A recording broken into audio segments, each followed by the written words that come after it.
April 1st marks the 25th anniversary of the Central New York Brewfest. Like some of the vendors here, there will be more than 75 represented at this year's rendition of the festival. I spoke with event planner coordinator Jason Purdy to discuss the significance of the event and what 25 years means to him.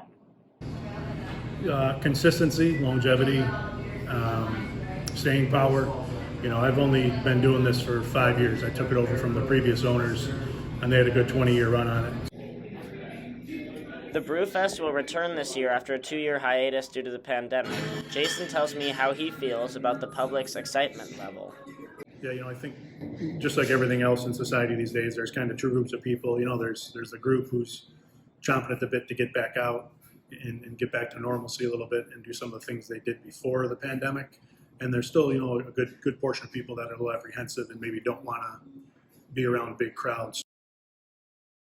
More than 75 different brewing companies are set to represent themselves at this year's Brewfest.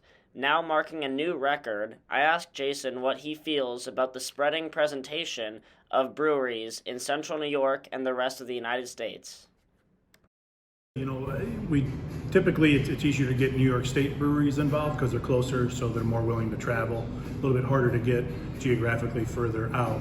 But having breweries from all over New York State in different regions, people are kind of excited, and maybe we get some of their followers that come up here to partake in the festival and then get introduced to new breweries they're not aware of. And then also some of those breweries that are outside of this state and region, they get to interact with some representatives from those breweries as well. So it's kind of a good way to get the best of both worlds. The event will begin with a VIP party on April 1st and then conclude the following day on April 2nd.